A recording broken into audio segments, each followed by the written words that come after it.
ஓம் வசுதேவசுதம் தேவம் கம்சசாணூரமர்தனம் தேவகி பரமானந்தம் கிருஷ்ணம் வந்தே ஜகத்குரும்.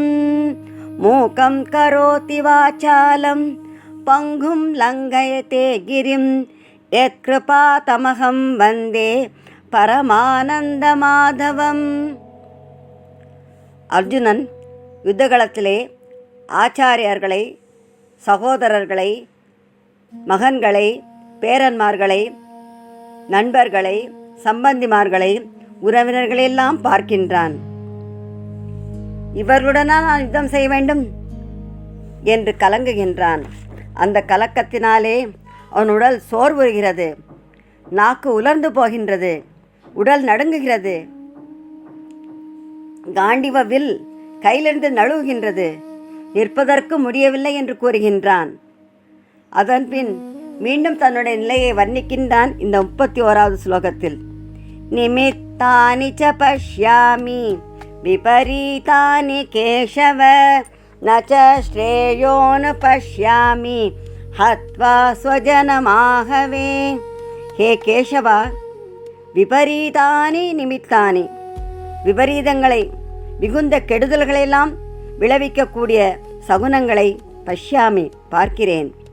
ஆகவே இந்த யுத்தத்தில் ஸ்வஜனம், என்னுடைய உறவினர்களையெல்லாம் ஹத்வா கொல்வதனாலே ஸ்ரேயகா, எந்த நன்மையையும் எந்த மேன்மையையும் நான் அனுபஷ்யாமி, நான் பார்க்கவில்லை என்று கூறுகிறான். இங்கு பகவானை கேசவா என்று அழைக்கிறான். கேசவ என்ற சொல்லின் பொருள் என்ன? கேச, அழகான ரோமத்தை உடையவன் கேசவன். குதிரை வடிவத்தில் வந்த கேசி என்ற அசுரனை அழித்தவன். மற்றொரு முக்கியமான பொருள் என்ன தெரியுமா? கேஷ, கா, ஆ, ஈஷ என்று பிரிக்கலாம். கா என்றால் பிரம்மா, ஆ என்றால் விஷ்ணு, ஈஷ என்றால் ருத்ரன். இந்த மும்மூர்த்திகளையும் தன்னுடைய வசத்தில் வைப்பவன் கேசவன்.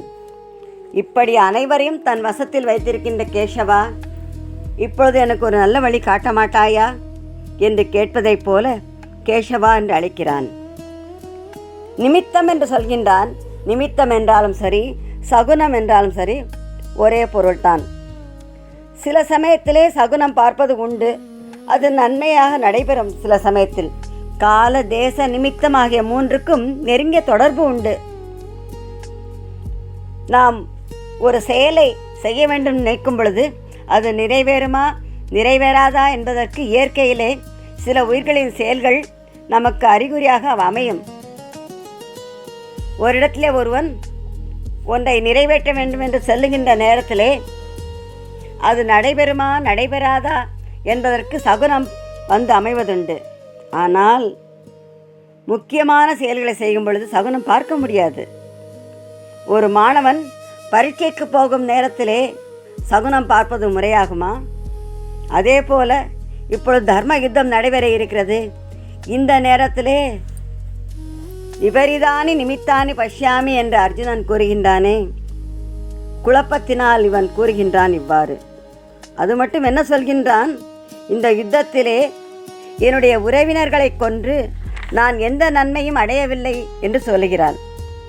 நம்முடைய கூட பிறந்தவர்களையும் உறவினர்களையும் போரில் கொள்வதால் எந்தவித நன்மையும் உண்டாகும் என்று எனக்கு தோன்றவில்லை என்று அர்ஜுனன் சொல்கிறான்.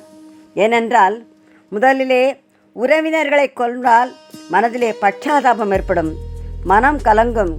ஐயோ, அந்த உறவினரை கொன்று விட்டேனே என்ற துயரம் வாழ்க்கை முழுவதும் தொடரும்.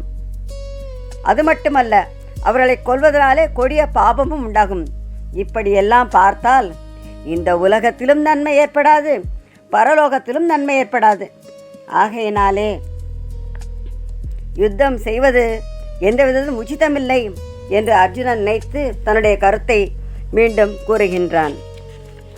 நிமித்தானி ச பஷ்யாமி விபரீதானி கேசவ நச ஸ்ரேயோனு பஷ்யாமி ஹத்வா ஸ்வஜனமாகவே.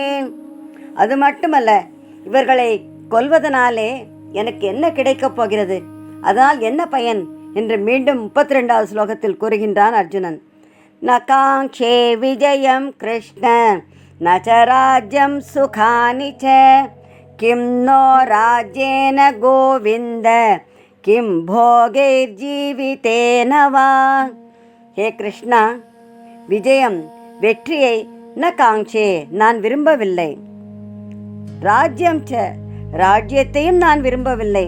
சுகானிச்ச அந்த ராஜ்யத்தினால் கிடைக்கின்ற போகங்களை சுகங்களையும் நான் விரும்பவில்லை. ஹே கோவிந்தா, நமக்கு ராஜ்யேன இந்த ராஜ்யத்தினாலே கிம் என்ன பயன் கிடைக்கப் போகிறது? போகைகி சுகபோகங்களினாலோ, ஜீவிதேனவா உயிரோடு வாழ்வதாலவோ கிம் ஒரு பயனும் இல்லை என்று கூறுகின்றான். இங்கு பகவானை 2 நாமங்களால் அழைக்கின்றான்.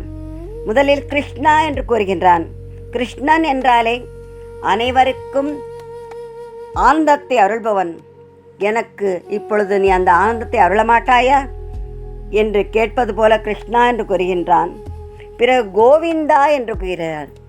கோவிந்த நாமம் மிகவும் சிறந்த நாமம், உயர்ந்த நாமம். கோவிந்த நாம சங்கீர்த்தனம் நவிலாதிருப்பது பேய்த்தனம் என்று கூறுவார்கள். கோவிந்தன் என்ற சொல்லுக்கு எத்தனையோ பொருட்கள் உண்டு. கோ என்றால் வேதம். பகவான் மத்ஸ்ய அவதாரம் எடுத்து வேதங்களை காத்தான். கோ என்றால் பூமி. பகவான் வராக அவதாரம் எடுத்து பூமியை காத்தான். கோ என்றால் பசு. கண்ணனாக இருந்து பசுக்களை காக்கின்றான். கோ என்றால் உயிர்கள். உயிர்களையெல்லாம் பகவான் காக்கின்றார். கோ என்றால் வாக்கு. வாக்கினாலே துதிக்கப்படுகின்றவன் அந்த கோவிந்தன். அப்பேற்பட்ட கோவிந்தா, எனக்கு நீ நல்ல வழி காட்ட வேண்டும் என்றெல்லாம் மனதில் எண்ணி கோவிந்தா என்று அழைக்கின்றார். அர்ஜுனன் தன்னுடைய மனநிலையை ஒரு சித்திரம் போல வரைந்து காட்டுகின்றான். கிருஷ்ணா, நம்முடைய உறவினர்களை கொன்ற பின் அதனால் கிடைக்கின்ற வெற்றியோ ராஜ்யமோ சுகமோ எனக்கு சிறிது கூட பிடிக்கவில்லை. இவர்களை கொன்றால் நமக்கு இந்த உலகிலோ பரலோகத்திலோ பட்சாதாபம்தான் உண்டாகும். ஏன் இந்த யுத்தம் செய்ய வேண்டும்? ஏன் இவர்களை கொல்ல வேண்டும்? இவர்களை கொன்று கிடைக்கின்ற அந்த ராஜ்யத்தினாலும் சுகபோகங்களாலும் என்ன கிடைக்கப் போகிறது? இவர்களை கொன்றுவிட்டு நான் உயிரோடு வாழ்ந்தால் என்ன பயன் இருக்கிறது? ஒரு பயனும் இல்லை. ஆகையினாலே இவர்களை கொல்ல நான் விரும்பவில்லை. நகாங்கே விஜயம் கிருஷ்ண நச்ச ராஜ்யம் சுகானி ச கிம் நோ ராஜ்யேன கோவிந்த கிம் போகே ஜீவிதேன வா. உறவினர்களை கொன்று அதனால் கிடைக்கின்ற ராஜ்யம் போகம் ஏன் நான் விரும்பவில்லை என்பதற்கு மற்றொரு காரணத்தையும் அர்ஜுனன் கூறுகின்றார் 33வது ஸ்லோகத்தில். ஏஷாமர்த்தே காங்கிதம் நக ராஜ்யம் போகா சுகானி ச தைமேவ ஸ்திதா யுத்தே பிராணாம் ஸ்த்யக்த்வா தனானி ச. நக நமக்கெல்லாம் ஏஷாமர்த்தே எவர்களுக்காக ராஜ்யம் இந்த ராஜ்யம் போகாக போகங்களும் சுகானி சுகங்களும் காங்கிதம் வேண்டத்தக்கதாக விரும்பத்தக்கதாக இருக்கின்றனவோ தே இமே அத்தகைய இவர்கள் அனைவரும் தனானி செல்வத்தையும் பிராணான் உயிர் மேலுள்ள ஆசையையும் தெக்த்வா துறந்து யுத்தத்தில் அவஸ்திதாக நிற்கிறார்கள். அர்ஜுனன் என்ன சொல்கின்றான்? என்னுடைய சொந்த விருப்பத்திற்காக இந்த ராஜ்யமோ போகமோ சுகமோ எனக்கு எதுவும் தேவையில்லை. இவற்றால் நிலையான ஆனந்தம் கிடையாது என்று எனக்கும் தெரியும். இவை நிலைத்து நிற்பது அல்ல. சகோதரர்கள், உற்றார், உறவினர்கள் ஆகியோர்களுக்காகத்தான் இந்த ராஜ்யத்தை நான் கைப்பற்ற வேண்டும் என்று விரும்பினேன். ஆனால் அவர்களோ போரிலே உயிரை தியாகம் செய்ய தயாராக இங்கு இருக்கிறார்கள் என்று பார்க்கும் பொழுது இவர்கள் எல்லோரும் ஒருவேளை இறந்துவிட்டால் அதன்பின் கிடைக்கின்ற அந்த ராஜ்யத்தினாலோ போகத்தினாலோ சுகத்தினாலும் யாருக்கு என்ன லாபம்? ஆகையினாலே எந்த விதத்தில் பார்த்தாலும் இவருடன் யுத்தம் செய்வது உச்சிதமல்ல, பொருத்தமல்ல என்று எனக்கு தோன்றுகிறது என்று அர்ஜுனன் மீண்டும் மீண்டும் தன்னுடைய கருத்தை கூறுகின்றான். ஏஷாமர்த்தே காங்கிதம் நக ராஜ்யம் போகா சுகானி ச தைமேவ ஸ்திதா யுத்தே பிராணாம் ஸ்த்யக்த்வா தனானி ச.